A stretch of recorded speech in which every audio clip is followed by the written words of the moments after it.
Friends, मैं अभिषेक स्वागत करता हूं इस चैनल में।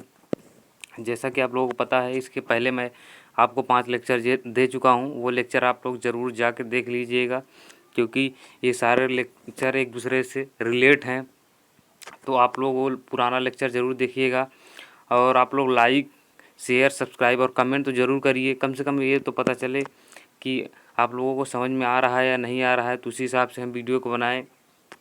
जो ना समझ में आए उसे कमेंट ज़रूर किया करिए, मैं उसे अगले लेक्चर में बता दिया करूँगा। मैं आगे आज बढ़ता हूँ। टेंशन मेंबर आज मैं आप लोगों को बताने वाला हूँ। टेंशन मेंबर से आप लोग सभी लोग परिचित हैं।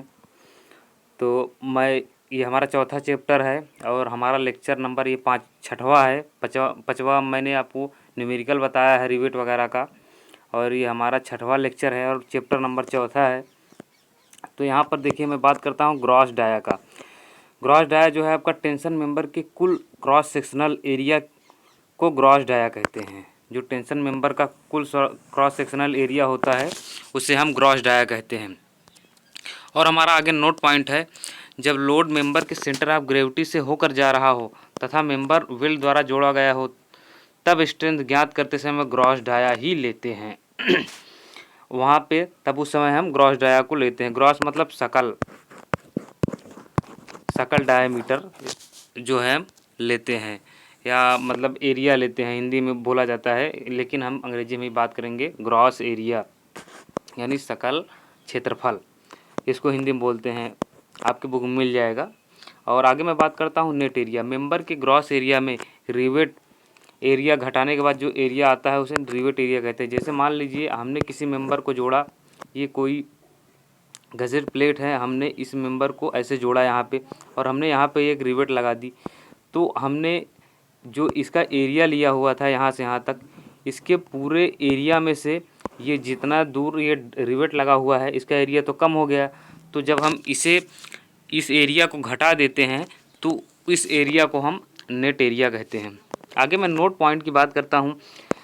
जब लोड मेंबर के सेंटर ऑफ ग्रेविटी से होकर जा रहा हो तथा मेंबर रिवेटेड द्वारा जोड़ा गया हो, तब स्ट्रेंथ ज्ञात करने के लिए नेट एरिया लेते हैं। यानी हम क्या करते हैं, जो ग्रॉस एरिया होता है, जो हमारा ये एरिया होता है, ये देखिए, जैसे ये कोई मेंबर है, उसके बाद यहाँ पर कोई घसेट प्लेट से जोड़ा गया है और यहाँ पर हमने एक रिवेट लगा दिया है।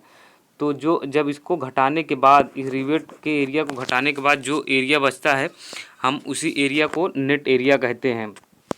नेट इफेक्टिव एरिया जब लोड मेंबर के सेंटर ऑफ ग्रेविटी से ना होकर जाता हो, तब स्ट्रेंथ ज्ञात करने के लिए जो मॉडिफाइड एरिया लेते हैं उसे नेट इफेक्टिव एरिया कहते हैं। मैंने आप लोगों को बताया कि वही नेट इफेक्टिव एरिया उसी को कहते हैं, जब रिवेट के डाया को घटा दिया जाता है पूरे एरिया में से।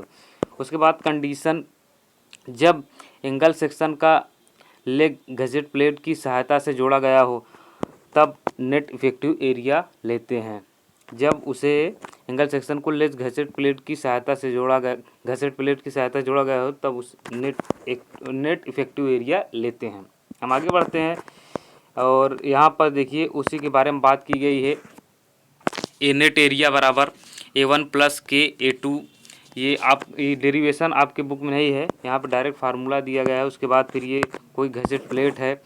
उसके बाद A1 आपका एरिया ऑफ कनेक्टिंग रॉड है, जो ये कनेक्टेड है, जो ये वाला लेग है ये कनेक्टेड है। उसके बाद A2 एरिया ये वाला जो कनेक्टेड है आपका, ये दिया हुआ है।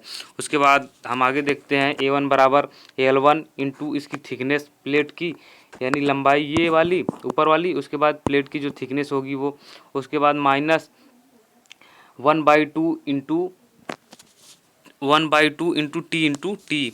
ये जो यहाँ पर आपका जो ज्वाइंट है, इस ज्वाइंट का जो है एरिया है 1/2 टी इंटू टी। उसके बाद माइनस डायामीटर इसके रिवेट का, उसके बाद इंटू थिकनेस से हम गुणा कर देंगे तो आ जाएगा। फिर A1 बराबर L1 माइनस डी, फिर माइनस T/2 ब्रैकेट बंद करके, उसके बाद हम इसकी थिकनेस को वही हम हल कर, नेक्स्ट चरण इसका है। उसके बाद A2 एरिया ये वाला नीचे वाला एरिया, तो यहाँ पर वही सेम चीज़ रहेगा, बस यहाँ पर देखिए, यहाँ पर डायमीटर उसका नहीं है रिवेट का, क्योंकि देखिए यहाँ पर नीचे कोई रिवेट लगा हुआ नहीं है। ये देखिए यहाँ पर कोई रिवेट लगा हुआ नहीं है, तो इसलिए यहाँ पर उस एरिया को नहीं घटाया गया है। उसके बाद हम इसी फार्मूला से हम इसको के बराबर 3A1/3A1 प्लस A2 इसे निकाल लेंगे, या तो हम इसे आगे सॉल्व करेंगे तो इतना आ जाएगा A1 अपान, तो हम इसे सिंपली क्वेश्चन में हम जो यूज करेंगे, हम यहाँ पर ये पहला फार्मूला यूज करेंगे, ये वाला, इसको नहीं यूज करेंगे।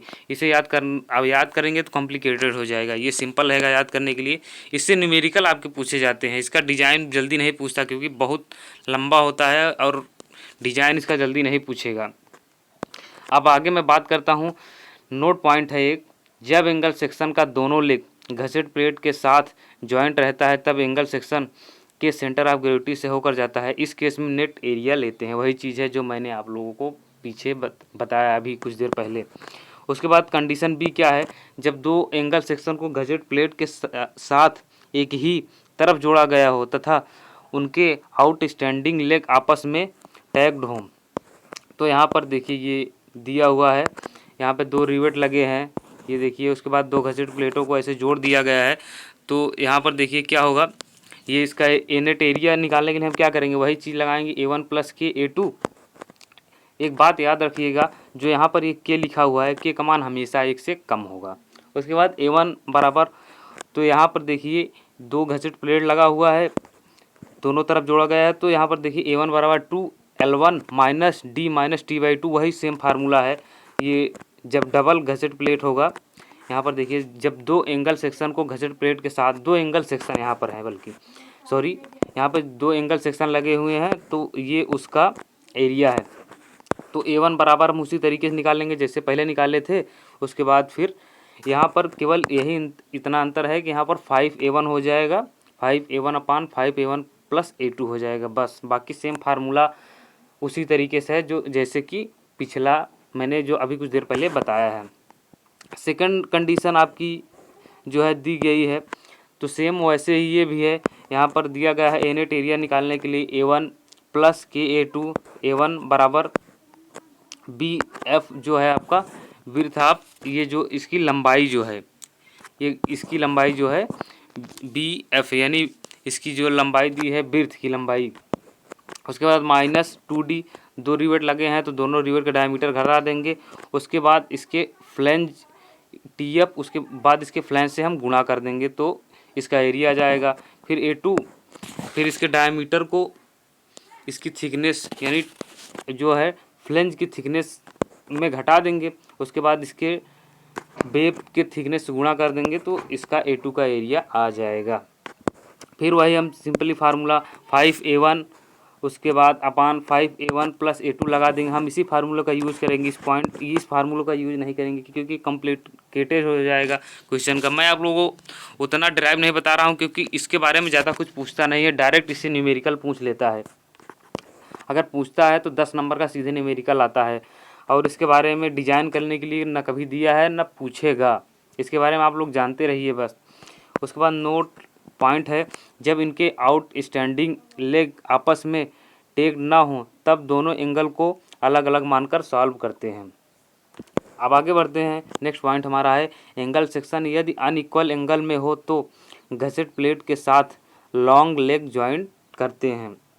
कंडीशन सी हमारा क्या है कि जब घसीट प्लेट के दोनों तरफ एंगल सेक्शन का एक एक लेग जुड़ा हो तथा आपस में टेक्ड हो। ये देखिए ये दर्शाया गया है, मान लीजिए एक इधर लगा है और एक इधर लगा है सेक्शन, तो हम इसका नेट एरिया निकालेंगे ग्रॉस एरिया में से।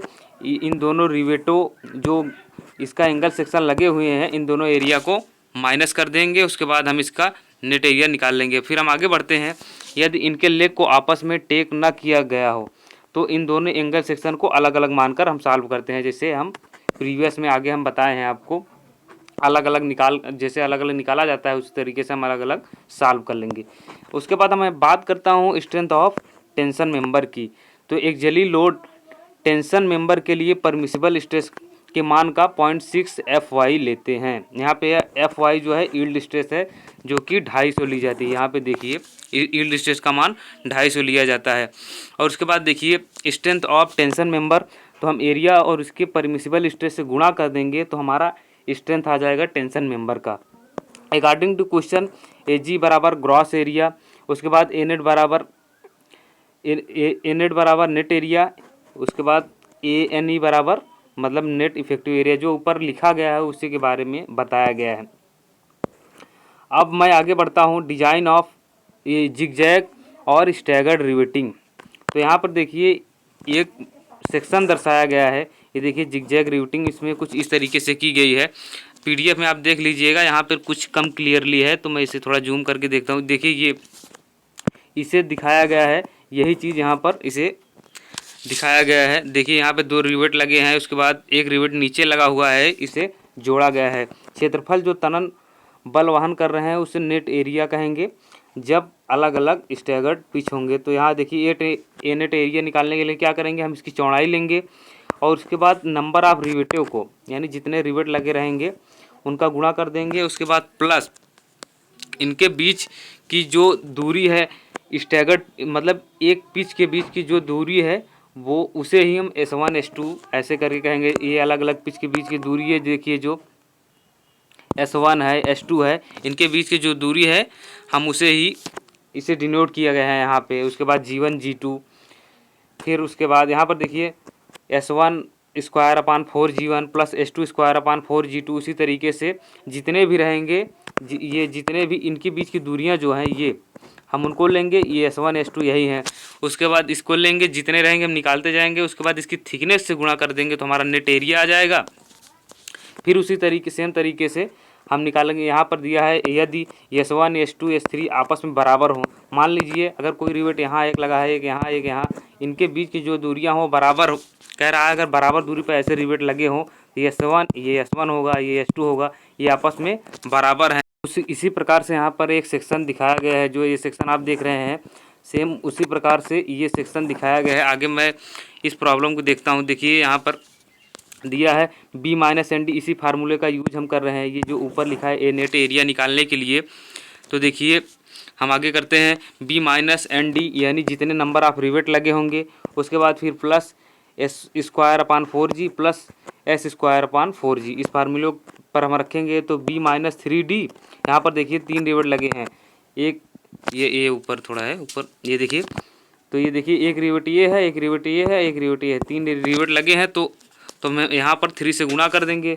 ये देखिए यहाँ पर 3 से गुणा कर दिए हैं तो हमारा 3 रिवेट का जो है डाया है। उसके बाद फिर प्लस 2S स्क्वायर 4G, यहाँ पर 2S स्क्वायर इसलिए आ गया क्योंकि S1 S2 जब बराबर होंगे तो ये S जोड़ेंगे तो हमारा 2S स्क्वायर अपान 4 आ जाएगा। अब हम आगे बढ़ते हैं। देखिए ए नेट एरिया हम निकालने के लिए वही B minus N D plus N square N S square 4G, फिर इसके बाद T से गुणा कर देंगे तो हमारा ए नेट एरिया आ जाएगा। और यहाँ पर N1 बराबर, N1 का मान कितना होगा, N माइनस 1 के बराबर होगा। वेयर N जहाँ पर रिवेट नंबर ऑफ रिवेट होंगे, N1 जो है जो तिरछी जो है लाइन है, इस लाइन की लंबाई होगी। हम इजीली इसे कैलकुलेट कर लेंगे। तो मैं आपको फिर बता रहा हूँ, आप लोग टेलीग्राम ग्रुप से जुड़िए और आप लोग कमेंट किया करिए, क्योंकि रिस्पांस नहीं मिलता तो पढ़ाने में मज़ा नहीं आता। पता चले कमेंट वगैरह कीजिए, अच्छा लग रहा है कि नहीं लग रहा है, लाइक कीजिए, शेयर कीजिए, तो तब पढ़ने मज़ा आए। और टेलीग्राम से जुड़िए, वहाँ से आपको सारी PDF मिल जाएगी। Okay, thank you.